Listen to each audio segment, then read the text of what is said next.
Bonjour à tous et bienvenue dans Face aux internautes. Aujourd'hui, nous recevons Alexis Corbière, le député de la France Insoumise, juste après avoir répondu aux questions d'Elisabeth Martichoux. Il répond à vos questions en direct. Alors c'est très simple.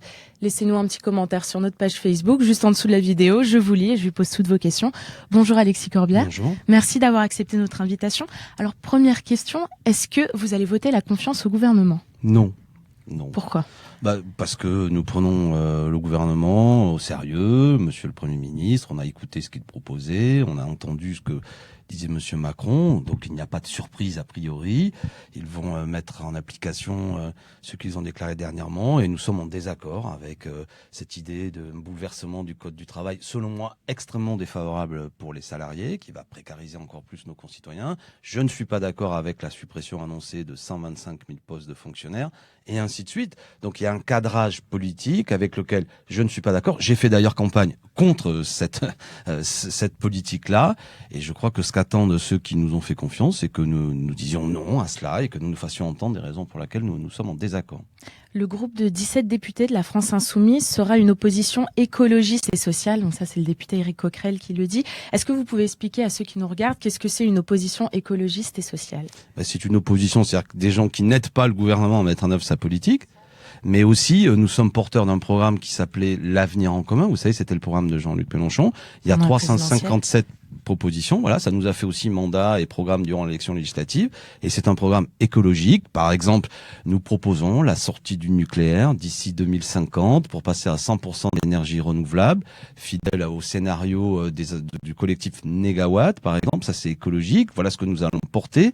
Et puis social, c'est-à-dire qu'évidemment, nous pensons que ce qui est le mal du pays, c'est les injustices sociales. Je le disais tout à l'heure au micro d'Elisabeth Martichoux, c'est-à-dire que je vois d'un très très mauvais œil, et c'est un euphémisme, des propositions qui consistent à baisser une part de l'ISF pour les plus riches. Vous savez, l'ISF, c'est l'impôt sur la fortune, qui amènera à ce que les 3400 contribuables français les plus aisés voient revenir dans leur poche un demi-million d'euros. Et à l'inverse, je ne suis pas d'accord avec le fait qu'on augmente la CSG, notamment pour les retraités qui ont une pension de 1200 euros. Donc voilà, ça, c'est pas social. Et puis, ce qui est pas social non plus, c'est de précariser un peu plus nos concitoyens. J'ai utilisé le mot de ubériser, chacun comprendra. C'est-à-dire ce modèle qui fait que chacun est dans une situation d'ultra-précarité.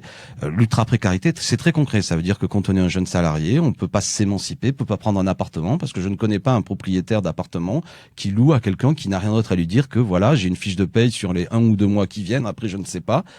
Tout ça, c'est un effet en chaîne, fort bien décrit tout à l'heure par François Langlais d'ailleurs, qui fait que voilà, si le risque finalement ne revient que sur le salarié, c'est une société finalement qui devient totalement différente et qui n'ira pas dans le bon sens. Hier, dans le journal du dimanche, Xavier Bertrand a dit « Méfions-nous du danger de la France insoumise ». Est-ce que vous, de l'autre côté, vous estimez qu'il faut se méfier des Républicains ? Non, mais je veux dire, c'est une confrontation politique. Quand il dit « méfions-nous », j'espère qu'il le dit sur le plan des idées. Nous ne sommes pas des brutaux, nous ne sommes pas des violents.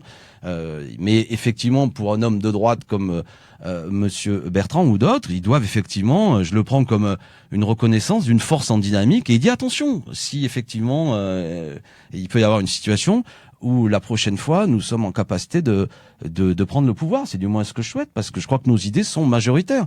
Voilà. Alors après, je vois bien qu'il y a parfois une volonté de diabolisation, se méfier. Je veux dire, nous ne sommes pas un risque pour le pays, nous sommes même une chance, je crois. Et du côté du Parti socialiste, Julien Drey était invité la semaine dernière d'RTL et il déclarait que Jean-Luc Mélenchon ne remplacera pas le Parti socialiste. Et en réponse, un internaute lui a répondu, José lui a répondu, il le remplace déjà et en mieux. Qu'est-ce que vous en pensez ? Merci José. Non mais Julien Drey, je veux dire, j'ai une touche presque d'affection pour Julien Drey, mais sa seule fonction aujourd'hui, c'est d'être le pseudo-spécialiste du mélenchonisme de la France insoumise. Et alors que le pauvre, vous savez, c'est comme tout son décor s'effondre derrière lui, le monde dans lequel Julien Drey a évolué, son écosystème politique n'existe plus, mais il est enfermé dans un vieux monde. Qu'est-ce que ça veut dire ce qu'il dit en vérité ? Ça ne sert à rien en plus. On s'en fiche. Moi, mon objectif dans la vie n'est pas de remplacer qui que ce soit. Et j'annonce à Julien Drey, je ne veux pas te remplacer, Julien. Fais ta vie. Mais il est dans une obsession comme si nous étions en concurrence. C'est pas mon souci. Moi, ce que je vois, c'est un pays qui a besoin de réponses politiques. On l'a évoqué. Vous m'avez posé de bonnes questions. L'écologie, le social, la 6e République. C'est ça qui m'intéresse. C'est pas, dis donc, le PS, je cherche à te remplacer ou je vais prendre. C'est petit ça. Et donc Julien Drey devrait un peu être grand angle et parler des préoccupations des Français et pas être le sniper anti-Mélenchon qui n'a pas raté sa cible depuis quelque temps d'ailleurs. Christophe Castaner est invité du grand jury hier sur RTL et il a dit qu'il savait que Richard Ferrand ne serait ministre que pendant quelques semaines.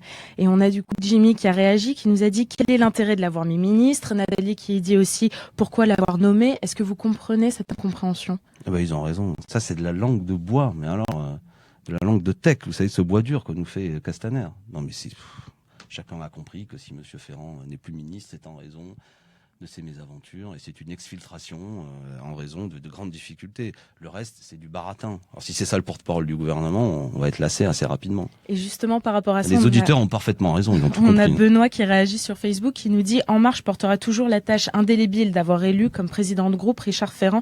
Donc pour vous, c'est vraiment une erreur ?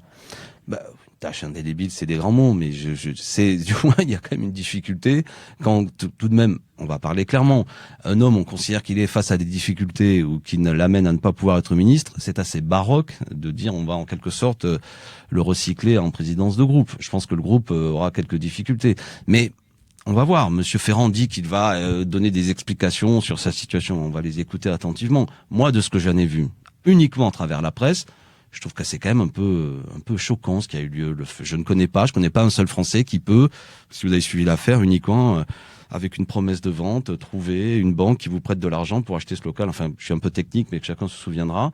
Et d'enrichissement quand même de quelqu'un qui lui est proche. C'est pas bien pour utiliser un vocabulaire un peu light. Et selon nos informations, Emmanuel Macron envisage de réunir le Parlement à Versailles le 3 juillet prochain. Et on a Chris qui nous dit « Marre de la com, place au travail ». Est-ce que vous trouvez aussi comme Chris qu'Emmanuel Macron fait trop de communication ? Je dois dire à Chris que le parlementaire que je suis a entendu ça sur RTL. Je n'en sais rien. Effectivement, je ne sais pas pourquoi il faut réunir le Parlement.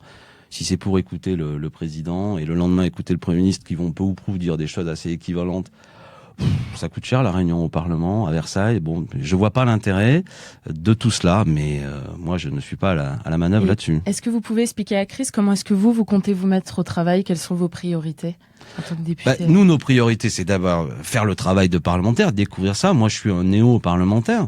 On va se répartir le travail en commission. Moi, je serai peut-être, mais on discutera avec mes amis, par exemple à la commission des lois. C'est là que toutes les lois vont être présentées. On va les lire attentivement, les faire connaître, travailler, voir de quelle manière on peut les améliorer par un travail d'amendement. On va récupérer des gros dossiers. On l'a évoqué, le code du travail, la loi, elle s'appelle pas de moralisation, mais enfin, on comprend ce que je veux dire. Tous ces sujets-là, on va se mettre au boulot. On est en train là de recruter des assistants parlementaires et on va être à la tâche. Moi, le rôle qui va être le nôtre va être un rôle à plusieurs facettes, c'est-à-dire faire ce travail de parlementaire, c'est-à-dire travailler sur les lois, souligner où il y a des choses dangereuses, le faire savoir. On vous interpellera et peut-être vous nous inviterez pour qu'on dise là-dessus on n'est pas d'accord. Et éventuellement aussi s'il y a dans la société, moi je le souhaite parce que je suis pour une société mobilisée avec des contre-pouvoirs, des organisations syndicales qui appellent à des mobilisations. J'annonce d'ores et déjà que si c'est pertinent, on y sera aussi. C'est une des rôles du parlementaire, informer la société et puis pourquoi pas, nous le ferons, porter des amendements pour dire là-dessus et on gagnera ou on sera battu. Enfin, c'est toute cette facette-là notre travail qui va être fait. C'est ce pourquoi, une fois de plus, moi j'ai été élu. Je me souviens des derniers rassemblements de campagne que j'ai fait. Le titre était non à la casse du code du travail. Moi, je ne mens pas aux gens qui m'ont élu. Je n'ai pas été élu sur une orientation disant vive Macron et vive sa réforme du code du travail. C'est l'inverse. Donc, je vais être fidèle à ceux qui m'ont désigné. Et en dernière question, on a eu beaucoup d'internautes qui ont réagi à l'annonce du parquet de Toulouse qui requiert un non-lieu dans l'affaire Rémi Fraisse. Qu'est-ce que vous pensez de cette décision ? Évidemment, c'est une décision que je trouve un peu insatisfaisante, parce que dans cette histoire, il y a quand même beaucoup de choses qui sont très préoccupantes. Écoutez, je vais citer des gens qui sont pas totalement aujourd'hui de notre groupe. À l'époque, quand Cécile Duflot, qui était parlementaire, ou même José Bové, interpellait le préfet en disant « Attention, ça va mal finir, parce qu'il y a des grenades offensives qui sont tirées régulièrement. Il peut y avoir quelque chose de dangereux. » Et qu'à l'arrivée, il y a ce drame terrible. Je trouve que la justice passe un peu vite sur tout ça, en considérant que finalement, c'est circulé, il n'y a rien à voir. Donc ça ne me satisfait pas. Je veux pas parler au nom de la famille, mais je crois savoir tout de même que elle non plus, elle n'est pas très contente de cela. Et puis vous aviez suivi, il y a eu une petite polémique pendant la campagne législative. Je ne sais pas où en est Monsieur Cazeneuve, parce que Jean-Luc Mélenchon avait rappelé toute cette mésaventure. S'il venait y avoir des suites dans tout ça, nous, on en profitera comme une tribune pour dire notre conception des choses. Moi, j'ai senti que Monsieur Cazeneuve était piqué par les propos que nous avions tenus. Mais vous savez, moi, j'ai 48 ans. J'ai commencé à militer quand j'étais lycéen contre un projet de loi concernant l'université qui s'appelait le projet Devaquet. Et j'oublierai jamais qu'au cours de ces manifestations étudiantes, un jeune homme qui s'appelait Malik Oussekine avait perdu la vie. D'accord, c'était un drame terrible.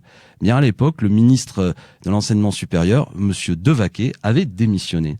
Et le ministre de l'Intérieur, qui s'appelait Monsieur Charles Pasqua, avait été désigné par les manifestants comme étant politiquement responsable. Et beaucoup de gens du camp dont je faisais partie, de la gauche, avaient dit Pasqua démission. Ce qui m'a frappé dans l'affaire Rémi Fraisse, c'est que voilà. Il semble incroyable quand on dit tout de même où sont les responsabilités politiques. Moi, je ne veux pas incriminer le gendarme qui a tiré, il a exécuté des ordres. Mais qui a décidé que sur des gens qui étaient des pacifistes, il fallait tirer des grenades offensives? C'est tout de même... Bon, écoutez, moi, je suis à la fois militant, je suis père de famille, je ne veux pas que d'aventure, mes enfants, mes filles manifestaient, me dire qu'il y a un responsable politique qui donne l'ordre de tirer des grenades offensives sur des manifestants écologiques et pacifistes. Je rappelle que Rémi Fraisse était un militant écologiste, pacifiste, et que beaucoup de témoignages attestent que lorsqu'il prend cette grenade sur lui, il avait les mains en l'air dans un signe pacifique. Donc tout ça, ça doit nous interpeller. Il y a une responsabilité. De la même façon que j'ai trouvé que pendant les manifestations contre la loi El Khomri, il y a eu parfois, de la part des forces de l'ordre, une attitude un peu dure. Moi, je suis pour le droit de manifester sans qu'on court le risque de voir sa vie ou sa santé dégradée. Voilà, donc c'est tout ça, vous voyez, qui est un peu passé d'un coup d'éponge dans ce que vous m'avez dit sur cette décision de justice. Je trouve ça dommage comme responsable politique. Merci beaucoup Alexis Corbière d'avoir répondu à nos questions. Merci à vous de nous avoir suivis et je vous retrouve dès demain pour un nouveau numéro de Face aux internautes.